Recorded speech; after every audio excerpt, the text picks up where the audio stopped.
Noisy Pixel.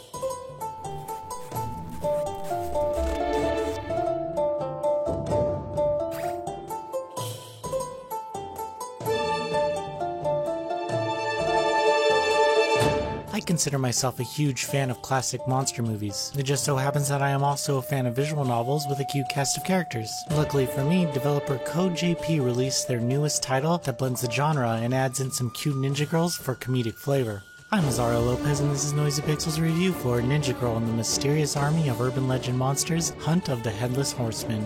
ひどくいけないことをしてる気がするよね。そうね。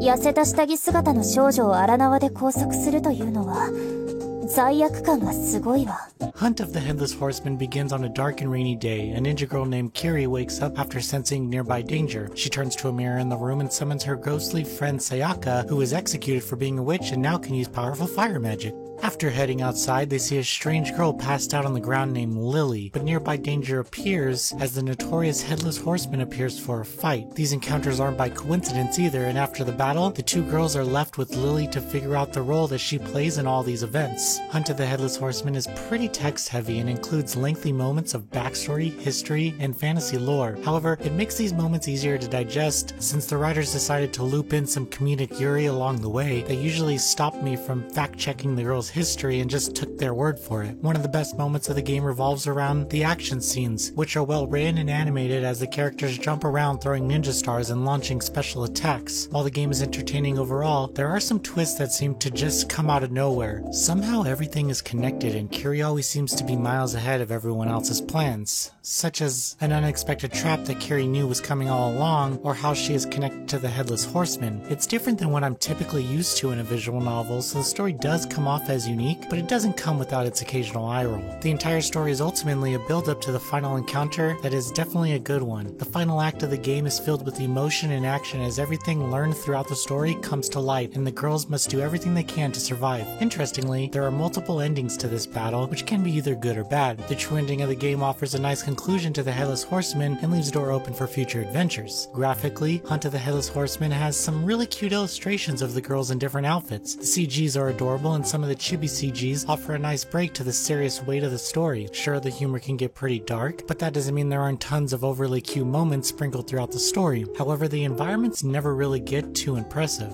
Hunt of the Headless Horseman is a short visual novel that features some interesting moments of storytelling that will be well received by fans of monster movies and fantasy lore. The game's dark humor and Yuri themes make the historical moments easier to swallow, as the game does spend a lot of time on character backstory and their history. This is a visual novel that pays off the most in the end. The game's final act is intense and wraps up the backstory ingested throughout the entire visual novel up to that point and makes it well worth it. In the end, it's a no-brainer. Only good things can come from Yuri ninja girls fighting against monsters, and Hunt of the Headless Horseman is no exception. Noisy Pixel is giving Ninja Girl and the Mysterious Army of the Urban Legend Monsters, Hunt of the Headless Horseman, a 7.4 out of 10. And yes, that is a very long title. Thank you for watching. Noisy Pixel is ran by a group of gamers who work hard to deliver news, reviews, previews, and more. Please subscribe to keep up with all our future content.